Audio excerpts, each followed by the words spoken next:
నమస్కారం. ధర్మ సందేహాలు కార్యక్రమానికి స్వాగతం. అనునిత్యం ప్రేక్షకులు ఎన్నో సందేహాలు కలిగి ఉంటారు. వాటన్నిటినీ నివృత్తి చేసే ఏకైక కార్యక్రమమే ధర్మ సందేహాలు.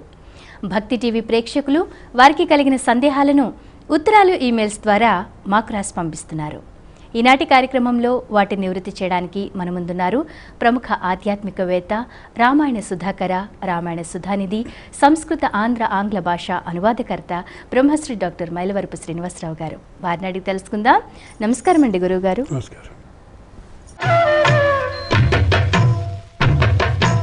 గురువుగారు, మొదటి ఉత్తరం చూద్దామండి. సురవరరావు గారు పంపించారు సంతమాగులూరు నుండి.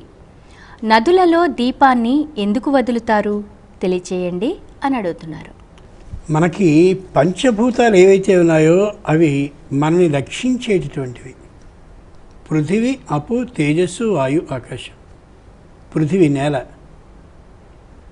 భూకంపం అనే పేరిట అమ్మా నువ్వు నన్నే కాదు మొత్తం ప్రపంచాన్ని అంతటినీ సర్వ వస్తుద్రవ్యాలతో అంటే ఇళ్ళు, గుడ్డు, గోదా మొత్తం అన్నీ కూడా నీలో లీనం చేసుకునేంతటి మహాద్భుతమైన శక్తిమతివి.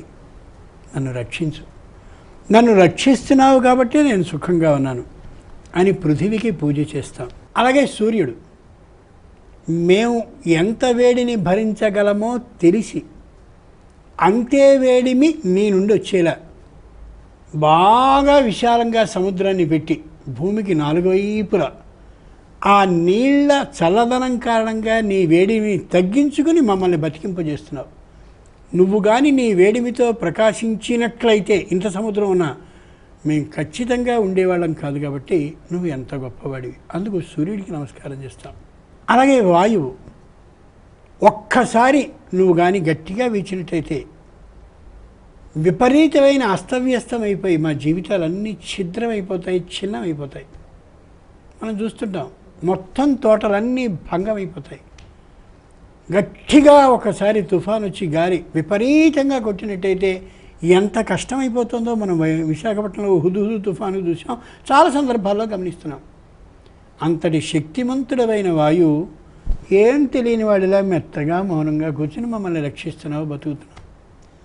ఓ ఆకాశమా, బ్రహ్మాండమైన పిడుగుల్ని నాలుగిటిని గట్టిగా నువ్వు అలా వర్షించినట్టయితే, ఓ రెండు విద్యుత్ తీగల్లాంటి మెరుపుల్ని ప్రకాశింపజేసినట్టయితే చాలామంది అంధులైపోతారు, చాలామందికి జీవనం కోల్పోతారు. కొన్ని వందల ఎకరాలు ఊషరాలు అంటే చవిటి నేల అయిపోతాయి. అంత శక్తివంతుడివైన ఆకాశమా నువ్వు అలా మమ్మల్ని రక్షిస్తున్నావు అని నలుగురికి ఎలా అయితే పూజ చేస్తామో అలాగే నది అంటే అప్పు, నీళ్లు రెండవ పంచభూతాల్లో రెండవది. ఓ నదీ రాజ్యమా నువ్వు రక్షిస్తున్నావు కాబట్టి మేము బతుకుతున్నాం. ఉదాహరణకి 3 రోజుల క్రితం వరకు గోదావరిలో నీళ్ళు లేవు, ఇసుక తిన్నెలు అన్నీ ఉన్నాయి. లోపల పెద్ద ఎత్తైన 60 అడుగులు 70 అడుగులు చెట్లు అన్నీ ఉన్నాయి. ఆ గోదావరికి నీళ్ళు ఏమొస్తాయి అన్నారు. 3 రోజుల వర్షం కురిసిందో లేదో ఇప్పుడు ఆ వంతెన దాకా నీళ్ళు వచ్చేసాయి. ఆశ్చర్యం కాదు? అంచేత ఓ నది, నీ చేతిలో బతుకుతున్నాం, నీ అనుగ్రహం వల్ల జీవిస్తున్నాం. నువ్వు ఇలా మమ్మల్ని జాగ్రత్తగా చూసి రక్షించు, అనుగ్రహించు, కరుణించు అని చెప్పి ఆ నదికి నమస్కరిస్తూ నదికి పూజలో భాగంగా ఇదిగో ఈ దీపాలని విడవడం. అలాగే నదికి ప్రత్యేకంగా పసుపు కుంకుమలతో గంధ అక్షతలతో నదిని, నీ వల్ల మేము బతుకుతున్నాం. నువ్వు పొలాల మీదుగా వెళ్ళావు, చక్కని మొలకలు ఎత్తించావు, తినగలుగుతున్నావు, మా భార్యాపుత్రుల్ని పోషించుకోగలుగుతున్నాం, లేకపోతే మాకు జీవనం ఎక్కడుంది? అంచేత ఎంత గొప్పదానివి అని పరమ భక్తితో కృతజ్ఞతాపూర్వకంగా ఆవిడ్ని అర్చిస్తూ అలా దీపాలని విడవడం. దేవుడి దగ్గర దీప ఆరాధన అంటే దీపం ద్వారా ఆరాధన ఎలా చేస్తామో అలాగే నదికి కూడా దీపం ద్వారా ఆరాధన చేయడం ఏదైతే ఉందో అది దీప ఆరాధన. అందుకని దీపాలను వెలిగిస్తాం. గురువుగారు, మరో ఉత్తరం చూద్దామండి. మచిలీపట్నం నుండి అనంతలక్ష్మి గారు పంపించారు. గోమతి చక్రం అంటే ఏంటి, దాని విశిష్టత ఏంటి తెలియచేయండి అని అడుగుతున్నారు.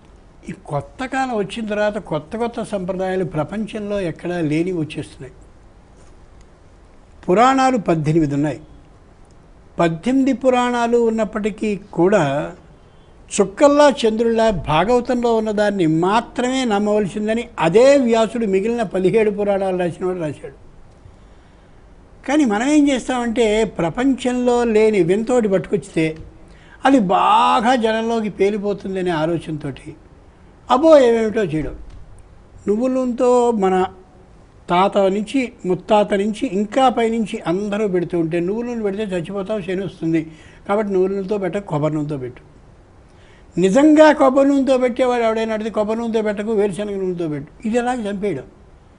ఈ వినేవాళ్ళకి భయం, చెప్పేవాళ్ళకి ధైర్యంగా చెప్తూ ఉంటే చాలా సంతోషం. అంచేత సంప్రదాయ ఆగతంగా మన ముత్తాత, తాత, తండ్రి మనం ఎలా చేస్తున్నామో ఆ సంప్రదాయాన్ని మాత్రం విడవద్దు. ఈ కొత్త కాలపు ఈ చక్రాలు ఇవన్నీ వచ్చేస్తే దాంట్లో ఏదో శ్రీ మహావిష్ణువు ఉంటాడు, లక్ష్మీదేవి ఉంటుంది, వీళ్ళని ఆరాధిస్తే మొత్తం ఏదో వస్తుంది. ఇది ఎక్కడా మనకి శాస్త్రంలో కనిపించదు. రిక్తహస్తేన నోపేయాద్ రాజానం దైవతం గురుం. దేవుడి దగ్గరికి ఒట్టి చేతులతో వెళ్ళకూడదు అని మామూలుగా అంటారు. ఓహో, ఒట్టి చేతులతో వెళ్ళకూడదు కాబట్టి అరటిపళ్ళు పట్టుకెళ్ళాలి, కొబ్బరికాయలు పట్టుకెళ్ళాలి అని మనం ఆలోచిస్తాం. నిజానికి వ్యాఖ్యాతలైనటువంటి వాళ్ళు, మహర్షులైన వాళ్ళు చెప్పింది అది కాదు. ఒట్టి చేతులతో వెళ్ళొద్దు అంటే ఏ దైవం దగ్గరికి వెళ్తున్నామో ఆ దైవానికి సంబంధించిన సహస్రనామాలని చదువుకుని వెళ్ళి, నాయనా ఆ సహస్రనామాలని చదివానే ఆ ఫలితాన్ని ఇదిగో ఇచ్చేస్తా, తత్సద్బ్రహ్మార్పణమస్తు. అది అది ఇప్పుడు గట్టి చెయ్యి, రిక్తహస్తం కాదు, ఒట్టి చెయ్యి కాదు. ఇంతకుముందు సత్యనారాయణ వ్రతం చేశానే, ఆ వ్రతం వల్ల నాకు ఏ శక్తి వచ్చిందో తత్సద్బ్రహ్మార్పణమస్తు, అది నీకు అర్పిస్తున్నాను. ఇది గట్టి చెయ్యి.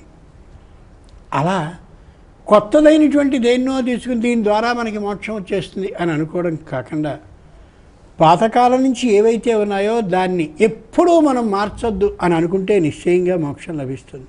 గమనించి చూడాలి. తర్వాత ఏవైనా కొత్త కొత్త సంప్రదాయాలంటూ లోకంలో ఎవరైనా చెప్పడం కానీ వినడం కానీ జరుగుతూ ఉండడం కానీ మన పక్కింట్లో అద్దెకున్నవాళ్ళు లేదా భయ ఉన్నవాళ్ళు ఏదైనా చేస్తూ ఉంటే ఇది ఎక్కడైనా ఎవరైనా ఎప్పుడైనా చేసి ఉన్నారా మన వాళ్ళలో అని ఆలోచించుకోగలగాలి. లేకపోతే కొత్త కాలానికి వచ్చింది. కొత్త వింత పాత ఒక రోత అనే ఒక మాట ఉంది. అస్తమానం ఇవే పూజలా, కాబట్టి కొత్త పూజ ఒకటి చేద్దాం. ఏం కాదు. ఈవేళ స్థాయి ఎలా ఉందంటే లోకంలో మనుషులది, మీకు మోక్షం ఇప్పించబడిన 5 లక్షలు కడితేనంటే వెంటనే కట్టేద్దాం, ఇంటి నలుగురి పేరున 20 లక్షలని అప్పు చేసి కట్టేయడమే తప్ప బుద్ధి ఏమాత్రం కనిపించడం చాలామందిలో. ఇదేమిటిరా, వీడెలా మోక్షం మనకి ఇస్తాడు?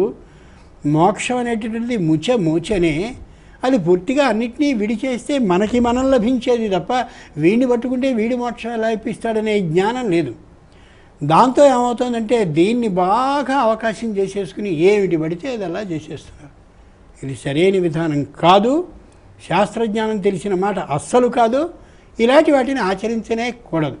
నిజంగా చేయవలసింది ఏమిటంటే ఓ శ్రీ విష్ణు సహస్రనామో, ఓ లలితా సహస్రనామో, ఓ గణపతి సహస్రనామో, లేకపోతే మరోటో దాన్ని చదువుకుంటే శక్తి వస్తుంది.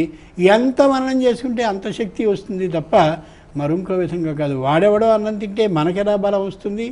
కాబట్టి మనంగా మననం చేసుకుంటే వచ్చేటటువంటి శక్తి వస్తుంది తప్ప ఆ చక్రాలో వీటినో తీసుకొచ్చి చేస్తే ఏమాత్రం ఉండదు. గురువుగారు, మరో ఉత్తరం చూద్దామండి. కర్నూలు నుండి నాగలక్ష్మి గారు పంపించారు. ఉప్పు, నూనె, నువ్వులు ఒకరి చేతుల నుంచి మరొకరు పుచ్చుకోకూడదు అంటారు, ఎందుకని తెలియచేయండి అని అడుగుతున్నారు. దీనికి శాస్త్రం ప్రకారం లౌకికంగాను 2 విధాల సమాధానం ఉన్నాయి. ఒకరి చేతి నుండి మనం నూనెని తీసుకునేటటువంటి సందర్భం ఉంటే పొరపాటున కానీ చెయ్యి జారినా కొద్దిగా సరిగా ఉండకపోయినా అది ఒలికి ఆ విషయాన్ని మనం గమనించని కారణంలో వ్యక్తి వెడితే పడి వాడికి దెబ్బ తగులుతుందనేది లౌకికమైన సమాధానం. అలాగే ఉప్పు నేల మీద పడ్డట్టయితే వెళుతూ ఉన్నప్పుడు గుచ్చుకునే అవకాశం ఉంటుందనేది లౌకికమైన సమాధానం. ఇక శాస్త్రపరంగా చెప్పినట్టయితే సత్వగుణాలు, రజోగుణాలు అంటే ద్రవ్యాలు, తామసిక ద్రవ్యాలని 3 ఉన్నాయి. మనం అనుకునేటటువంటి కారం ఏదుందో అది రజోగుణాన్ని పెంపొందించేటటువంటి ద్రవ్యం. ఆ రజోగుణ ద్రవ్యాన్ని మనం చేతితో ఇంకోరికి ఇచ్చినట్టయితే వాళ్ళలో రజోగుణం ప్రకోపించి ఇద్దరికీ వివాదం వచ్చే అవకాశం ఉంటుంది అనే అభిప్రాయంతో వద్దు అన్నారు. అలాగే నూనె తామసికమైనటువంటి ద్రవ్యం, తమో గుణాన్ని పెంచుతుంది. అంచేతనే నూనె ఎంత తక్కువగా వాడితే అంతగానూ ఎక్కువ కాలం ఆయుష్యంతో ఉండగలుగుతాడు. నూనె తక్కువ వాడకం అంటే అది. మన వాళ్ళు కూడా మామూలుగా నూనె తక్కువ వాడకాలను ఏవో ప్రత్యేకమైన పెనాలు కొత్తవి కొని అబ్బో ఇవేం పని చేయవని చెప్పి తర్వాత మళ్ళీ పాత వాటికే వస్తూ ఉంటారు ఇళ్లలో. ఈ తామసికమైనటువంటి ద్రవ్యం నూనె. కాబట్టి ఆ నూనెని ఇచ్చినట్టయితే తమో గుణాన్ని ఎదుటివాడిలో పెంచింపచేసుకుని పెరిగేలా చేసుకుని ఆ తమో గుణానికి మనం గురవుతాం. అంటే అపనింద, అపకీర్తి, భయం, విపరీతమైన ద్వేషించడం, ఈ లక్షణాలన్నీ వాడి నుంచి మనకు వస్తాయి. మనం ఎందుకని అవతలి వాడి చేత ఈ బాధని పొందింపజేసుకోవాలి అని చేత వద్దు అని అన్నారు. అలాగే ఉప్పు అనేటటువంటిది మామూలు లెక్కలో మనం ఆలోచించినట్టయితే దృష్టి దోషాన్ని తొలగించగలిగిన ద్రవ్యాల్లో అదొకటి. అంచేత దృష్టి దోషాన్ని తొలగించే వస్తువుని కానీ అవతలి వారికి ఇచ్చినట్టయితే మనకున్నటువంటి ఈ దృష్టి దోషం ఆ వ్యక్తికి సంక్రమిస్తుందనే అభిప్రాయంతో వద్దు అని అన్నారు. మరో ముఖ్యమైనటువంటి అంశం ఏమిటంటే, మనం అది కొనుక్కున్నట్టయితే, అంటే వాడికి సొమ్మిచ్చి కానీ తీసుకున్నట్టయితే, ఓ అంగడికి వెళ్ళాం, సొమ్మిచ్చి కానీ కొనుక్కున్నట్టయితే అది దానం కిందికి రాదు. కాబట్టి అలాంటి సందర్భంలో తీసుకోవడం దోషం కాదు. అలా కాకుండా మనం వాడికి ఇవ్వడం, అతడు దానంగా స్వీకరించడం లాంటిదిగా ఉన్నట్టయితే మనకున్నటువంటి ఆ దోషం ఏదుందో అది అవతలి వ్యక్తికి సంక్రమిస్తుంది అనేది యథార్థం. తిలపురుష తైలాభిషేకం అని ఒకటి చేస్తారు. ఆ చేసేటటువంటి సందర్భంలో తిలపురుషుణ్ణి ఏర్పాటు చేసి నువ్వులతో అర్చన చేసి నూనెతో ఆయనకి నమక చమకపూర్వకంగా అభిషేకాన్ని చేసి ఆ నువ్వుల్ని ఈ నూనెని స్వయంగా దానం చేస్తారు. అంటే ఈ పట్టినటువంటి శని దోషం సంపూర్ణంగా అతనికి సంక్రమించాలనే అభిప్రాయంతో మంత్రపూర్వకంగా చేస్తారు. అంచేత ఈ వ్యక్తి నుండి ఆ వ్యక్తికి ఈ ద్రవ్యానికి సంబంధించిన దోషం వెళ్ళాలి అంటే మధ్యలో మంత్రం అనేది అనుసంధానంగా ఉండాలి.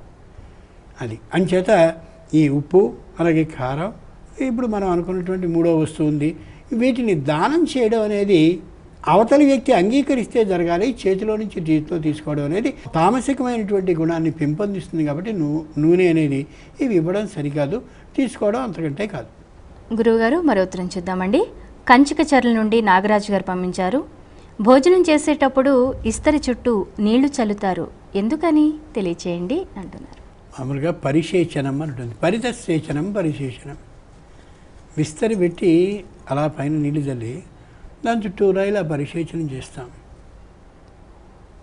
ఏదైతే ఈ చుట్టూరా నీళ్లు వేసామో ఆ నీళ్లు దీనికి హద్దు. ఈ లోపల ఉన్నటువంటి ఆహార పదార్థాన్ని నాకుగా కేటాయించబడ్డది, నాకుగా కేటాయించబడిందని. ఇప్పుడు ఏకాదశి రుద్రాభిషేకం చేస్తున్నాం అనుకుందాం. 11 రుద్రాలు చదివేటప్పుడు ఒక్కొక్క రుద్రానికి ఒక్కొక్క కొబ్బరికాయ చొప్పున కొడతాం. కొట్టేసి 2 చెక్కలు ఇలా చేస్తున్నప్పుడు ఒక 4వ 5వ రుద్రానికి వచ్చేసరికి ఇది నైవేద్యం చేసిందా, ఇది నైవేద్యం చేయిందా తెలీదు. దేనికైతే నివేదన చేస్తూ చుట్టూరా నీళ్లు చల్లామో ఆ నీళ్లు చల్లింది పరమేశ్వరుడికి నివేదింపబడిన ద్రవ్యంగా నిర్ణయం అయిపోయింది. అంచేది ఇది ముట్టుకోకూడదు, ఇదిగో దీని చుట్టూ చేసాం, ఇది అయిపోయింది. అలాగే నా ఎదురుగా పెట్టబడ్డటువంటి ఏదైతే ఉందో అదిగో ఇది ఇలా చూపిస్తున్నాం. సోగ్రభుగ్విభజన్ తిష్టన్నాహారమజర కవి తిర్యగోర్ధ్వమధశాయీ రశ్మయస్తస్య సంతత. మంత్రపుష్పంలో మంత్రం సోగ్రభుకు. ఏమయ్యా, నేను భోజనం చేయడం కోసమని విస్తరిలో ఆహార పదార్థాలని నా భార్య పెడితే ఇష్టపూర్వకంగా స్వీకరించడానికి ముందు నీళ్లు చల్లి ఇలా పెట్టాను. కానీ తినవలసిన వాడిని నేను కాదు ముందు. సో అగ్రభుకు, నువ్వు మొట్టమొదటి తినాలి, పరమేశ్వరుడు తినాలి ముందు. ఎందుకని? విభజన్ తిష్టన్ ఆహారం అజరహ కవి. ఎప్పుడు భోజనం పెట్టినా మొట్టమొదటి భోజనాన్ని చేసేవాడు ఆయనే, నువ్వే మొదలు చేయాలి. అజరహ, ఈ విషయంలో నీకు ముసలితనం లేదు. ఎప్పుడూ నేను భోజనం చేయడానికి వచ్చినప్పుడల్లా కూర్చోవడానికి నువ్వు ముందు చేస్తావు. ఆయన ఏం చేస్తాడు? ప్రాణాపాన సమాయుక్త పచామ్యన్నం చతుర్విధం. ఆ వండిన అన్నాన్ని మళ్ళీ వంట వండుతాడు ఆయన. అక్కడ అలా ఉన్నటువంటి విస్తరిలో అన్నాన్ని, అదేమిటండి లోపల ఉంది కదా, ఇక్కడ ఉంది కదా, దీన్ని మళ్ళీ ఎక్కడ గిన్నెలో పెట్టి వండుతున్నాడు కాదు. ఒక భాగాన్ని రక్తమాంసాలుగా దాంట్లో ఏర్పాటు చేస్తాడు, ఒక భాగాన్ని బుద్ధికి అందే పదార్థంగా ఏర్పాటు చేస్తాడు. ఒక భాగాన్ని పూర్వజన్మలో మనం పుణ్యం చేస్తే పుణ్యఫలాన్ని అనుభవించడానికి, పాపం చేస్తే పాపఫలం ద్వారా రోగం రావడానికి ఏర్పాటు చేస్తాడు. ఒక ఫలం వ్యర్థ పదార్థంగా పంపిస్తాడు. ఇలా 4 విధాలుగా ఉండేటటువంటి అవకాశం నీకే ఉందనే యథార్థాన్ని తెలియచేస్తూ, ఇదిగో ఈ విస్తరి చుట్టూ నీళ్లు చల్లి, ఏదో విస్తరి కాదయ్యా, నాకు పెట్టబడ్డ ఆహారం ఇది కాబట్టి నేను దీన్ని నీకు నివేదిస్తున్నాను కాబట్టి నువ్వు స్వీకరించు. నువ్వు స్వీకరించిన తర్వాత నీ చేత పరీక్షింపబడ్డటువంటి ఆహారాన్ని నేను తినే విధంగా నీ నివేదితమైన, అంటే నువ్వు నివేదన స్వీకరించిన తరువాత ప్రసాదంగా వచ్చిన ప్రసాదాన్ని, నీ అనుగ్రహంగా వచ్చిన ప్రసాదం, అన్నప్రసాదం అంటే అదే, ఆ ప్రసాదాన్ని నేను స్వీకరిస్తున్నాను అని ఎవరైతే పరమేశ్వరుడికి సమర్పించారో అదిట నస్తేయం అన్నాడు. అమ్మ ఏం చేస్తుంది, ఇంట్లో పిల్లలకి మామూలుగా ఏవో తీపి పదార్థాలు అవి ఇవి అన్నీ ఒక డబ్బాలో పెడుతుంది. దాన్ని పిల్లవాడు చెప్పి తీసుకున్నాడు అని అనుకుందాం, చాలా ఇష్టం. అలా చెప్పకుండా పట్టుకెడితే దొంగతనం. అలాగే డబ్బులు కూడా ఇంట్లో పిల్లలు మామూలుగా అడిగి తీసుకుంటే వాడిదే ఆ సొమ్మంతా, ఇంకోటిది ఎవరికి కాదు. చెప్పి తీసుకుంటే అది మర్యాద, చెప్పకుండా తీసుకుపోతే దొంగతనం. ఇక్కడ కూడా ద్రవ్యం పరమేశ్వరుడు ఇచ్చిన వర్షం ద్వారా, పరమేశ్వరుడు మనకి ఇచ్చిన భూమి ద్వారా, పరమేశ్వరుడు ద్వారా వచ్చినటువంటి ఆహారం ఇదంతా నీది, నీకు సమర్పిస్తున్నా. నీకు నివేదితం అయిన తర్వాత నేను స్వీకరిస్తాను. అది మన కృతజ్ఞతాపూర్వకమైన బాధ్యత. అలా చేయకపోవడం దొంగతనం కింద లెక్క వస్తుంది. కాబట్టి నేను దొంగతనం చేయటం లేదయ్యా, ఇదిగో ఈ ద్రవ్యాన్ని నీకు సమర్పిస్తున్నాను. నాకు ఈ విధంగా 4 విధాలుగా నువ్వు చేసిన ఆరోగ్యాన్ని పరిరక్షణ చేస్తూ నేను సుఖంగా ఆరోగ్యవంతుడిగా ఉండేలా చేయవలసింది అని చెప్పడం, ఆ నీళ్లు చల్లి స్వీకరించి పరమేశ్వరుడికి నివేదన చేయడంలో ఉండే అంతరార్థం. గురుగారు, మరో ఉత్తరం చూద్దామండి. గుంటూరు నుండి హేమంత్ గారు పంపించారు. కొత్తగా పెళ్ళైన వారు ఏడాది వరకు నది స్నానాలు చేయకూడదా, తెలియచేయండి అని అడుగుతున్నారు. కలిసి సరిగంగా స్నానాలు చేయాలి అని అంటారు. వాళ్ళిద్దరూ కలిసి చక్కగా ఎక్కడైనా నదీ స్నానం కానున్నట్లయితే చెయ్యాలి అని చెప్తారు. మొత్తం అందరూ కూడా పురాణాల్లో ఇలా వివాహమైనటువంటి వాళ్ళు ఆయా ప్రదేశాల్లో ఉండే పవిత్ర తీర్థాలు ఏవైతే ఉన్నాయో విహారయాత్రలకి వెళ్ళి, అంటే మనం హనీమూన్ అంటామే, ఆ విధానాన్ని నేర్పింది కూడా ప్రాచీనులే. అలా అడవులకి, అరణ్యాలకి, కొండలకి, కొనలకి, వాటికి వెళ్ళి అక్కడ ఎక్కడెక్కడ పవిత్రమైనటువంటి నదులు ఉన్నాయో అక్కడ స్నానాలు చేసి ఆ ఒడ్డున చక్కగా 4 కబుర్లు చెప్పుకుని వాళ్ళు వచ్చారని. కాబట్టి నదీ స్నానాలు చెయ్యకూడదు కాదు, చేస్తే మరీ మంచిది. చేసి తీరినట్టయితే చక్కటి సంతానానికి అనుగ్రహం కూడా కలుగుతుంది, సంతాన అనుగ్రహం కలుగుతుంది. నదీమతలులందరూ కూడా పరమేశ్వరుడి చేత సృష్టింపబడ్డటువంటి వాళ్ళు తప్ప మరొకళ్ళు కాదు. కాబట్టి నదీ స్నానాలు చేయడం మంచిది, చేయకపోవడం కాదు, చేయడం మంచిది. గురువుగారు, మీ అమూల్యమైన సమయాన్ని వెచ్చించి ప్రేక్షకుల సందేహాలను శాస్త్రోక్తంగా నివృత్తి చేశారు. ధన్యవాదాలండి. చూశారు కదా, ఇది వాళ్ళ ధర్మ సందేహాలు కార్యక్రమం. మీకు కూడా ఏమైనా సందేహాలుంటే మాకు రాసి పంపించండి. మా చిరునామా ధర్మ సందేహాలు, కేర్ ఆఫ్ భక్తి TV, road number 92, Jubilee hills, Hyderabad 5,96,000. మా ఇమెయిల్ ఐడి bhaktihyd@gmail.com. రేపటి ధర్మ సందేహాలు కార్యక్రమంలో మళ్ళీ కలుద్దాం. అంతవరకు